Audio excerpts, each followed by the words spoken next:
Whoa, hold on there, my partner. Hold your horses and pump the brakes. The official high school basketball season is starting up in roughly 1 to 2 months. We've already seen Mikey in action this year. It's not technically high school basketball, that's more of a prep school. For the regular high school athletes, you're going to be playing not too long from now, and I'm sure most of you have already started practicing. For my middle school and high school kids out there, I'm wishing you the best of luck. I hope you have a great season ahead of you. Continue to grind and put in that work. In life, you can't control how many opportunities you get. You also can't control when you get the opportunities. But however, what you can control is whether you're prepared for that opportunity or you're not. I've seen it way too many times where players get caught being the backup point guard or the backup quarterback in football, so they quit working because they think they're not going to get to play. I understand completely why role players, bench players, and players that don't even get in the game get discouraged. At the same time, I also don't understand it. Just because you're not playing, it doesn't mean you should quit working, because injuries happen all the time. I'm not saying you gotta hope, wish, and pray the guy ahead of you gets hurt. What I'm saying is, when you get your opportunity, make sure you're ready. My favorite example of being prepared for an opportunity happened to be something I saw live on TV. I remember it like it was yesterday. Alabama football, if you haven't heard about them, what are you doing? They've been the #1 team for, I think, 10 to 12 years now. It was around the season 2017 when they had a very talented quarterback coming to the program, but he didn't get to play right away. He had to sit on the bench because there was another player ahead of him that goes by the name of Jalen Hurts. Most people in the locker room, the fan base, and the coaching staff felt like Tua might be good enough to be the starter, but during the games, Jalen, who was the starter, proved you couldn't pull him because he was playing that good. Instead of Jalen's backup, Tua Tagovailoa, looking at the situation and saying, man, I'm not playing, I haven't played all this year, I might as well put my name in the transfer portal, he didn't do that. He continued to keep working and waited for his opportunity. To make a long story short, that entire season, Jalen Hurts was a starting quarterback. He also won SEC Offensive Player of the Year. So it wasn't like Tua was sitting behind some bum. There was a really good guy ahead of him. All throughout that entire season, Tua never saw the field unless it was a blowout game. He was relatively the backup quarterback. In that same season, Alabama made it to the national championship game. Jalen Hurts, he wasn't hurt, he was still being the starter. Going into that championship game, nobody in their right mind would have told you they expected Tua to go out there and be the MVP. I want to emphasize this even more. Going into this game, if you weren't an Alabama football fan, you had no idea who this guy was. You hear the phrase, your life can change in 1 year. Tua's life, it changed overnight. Little did Tua, his family, Alabama football players, and almost every college football fan in the country know Tua was going to go out there and steal the show. If you didn't say this game, you may be saying, what happened? Did Jalen get hurt? No. Ironically, Jalen Hurts, he didn't even get hurt. He wasn't playing good. Going into the second half, Nick Saban, the coach of Alabama, decided to make a change. Tua was phenomenal in the second half. He led Alabama to an overtime win. His life changed overnight. He then became the starting quarterback for Alabama. Now he's making millions of dollars. I really love that story, and here's why.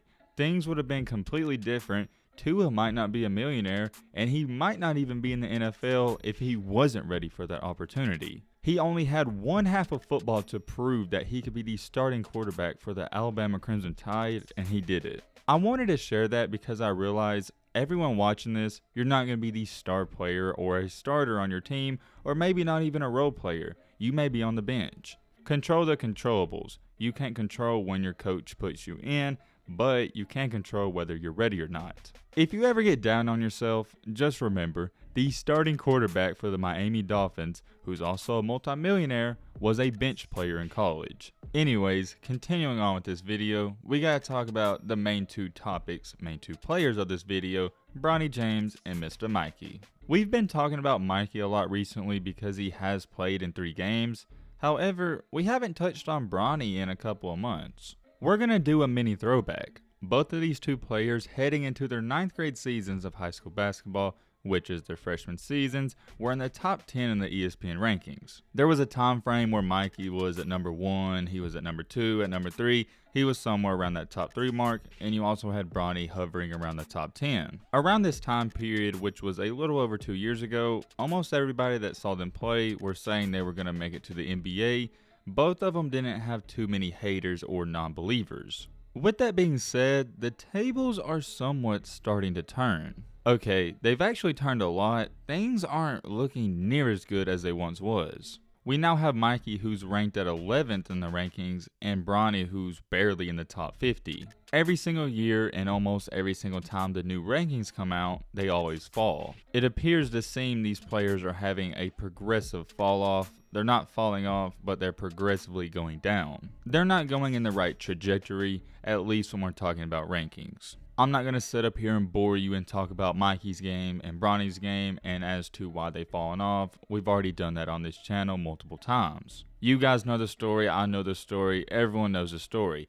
Bronny hasn't producing like he should be. Mikey, he hasn't been producing like he was 2 to 3 years ago. He is playing better competition and he is on a better team though. I do think they're two different situations. I'm going to touch on that a little bit. I don't know how anybody could sit up here, look me in my eyes face to face and say that Mikey has gotten worse over the years. I think that's crazy. He's getting better and better each year to me. He shows a lot of poise and patience. I love that about his game. So Matt, why is he falling in the rankings then?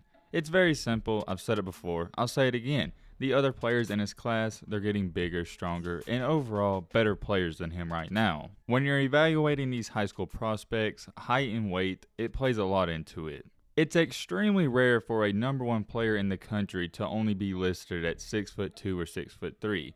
Most of your top 10 guys are 6'7" or taller. I don't know what's going on. I don't know if he peaked. I don't know if he's going to quit growing. He hasn't grown at all in 2 to 3 years, which is crazy to me. Is it affecting his overall game? Not really. It's just the other players he's playing against, they're getting taller. On the other hand, for Bronny, it's slightly different.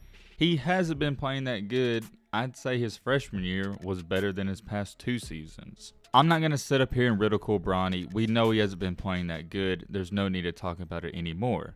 The real question is, what's next for these two guys? Mikey and Bronny are both in the class of 2023, which means they're heading into their 11th grade year. Let me tell you something, your junior year for any sport, not just basketball, is the most vital sport for a high school athlete's career. It's make or break. This is when you're either going to land 40 college offers or you're not going to get recruited at all. When I was a high school athlete, I went through the entire recruiting process. If you're a senior, I hate to break it to you, if you don't have offers already, it's going to be hard to try to find any. Why is that? It has a lot to do with when you're a senior, the recruiters, for example, we'll say John Calipari at Kentucky, he's not looking for seniors to recruit. He's already got those guys in the class he wants. He's looking at the 10th graders and the 11th graders. Therefore, your sophomore and junior season, I say more of your junior season because that's when colleges say, okay, he's really good, let's offer him. It's going to make or break things. The recruiting part has little to anything to do with Mikey or Bronny. They can go to any college they want to if that's the route they choose. Matt, why are you saying it's important for them? Not only is it important for recruiting, it's also important for a player to see if they're the real deal or they were all hype growing up. We've now seen Bronny and Mikey play at the varsity level for 2 years. Your first year, if you don't perform good, you can always say, oh, they're freshmen, they're young. You can't say too much. And then their 10th grade year, you can say, hey man, they're still underclassmen. They've only been playing for 2 years. And I'd give you the benefit of the doubt. The conversation starts to get different your junior year. Now you've been playing for 3 years at the varsity level. There's no more excuses. You're not young, you know the playbook, you know the coach, everything, it's in your favor. You're now also playing players your own age, whereas when you were a freshman, sophomore, you're playing older guys. I don't think last year for Mikey or Bronny, it told us anything at all. We still don't know if Bronny's going to be really good, really bad, and quite frankly, as much as I like Mikey, we don't know if he's going to be really good or really bad. I try to be optimistic and look at it from 2 standpoints. We need to see more out of both of them. I will go on the record to say I am way more confident in Mikey than I am in Bronny right now, but I wouldn't, and this is why I'm saying pump the brakes at the beginning of the video, I wouldn't get too worried about Bronny. I'm probably going to title this video saying quote unquote pump the brakes because of this. Bronny's just a junior, and Mikey's just a junior. It's unreal to think about. It feels like they've been playing at the high school level for 4 years now. We put a lot of pressure on them. There's also a lot of expectations. Every time they don't live up to it, they get ridiculed and criticized. And I'll say I do criticize Bronny every now and then, and Mikey. When you're as close as a celebrity at the high school level as these two guys, you're going to get criticized. They're also going to get praised when they do things right. I see a lot of people worried about these two guys. I wouldn't be worried. This will be an important year, like I've said in this video, for not just their careers, but if you're in high school and you're going to be a junior, it's going to be vital to your success too.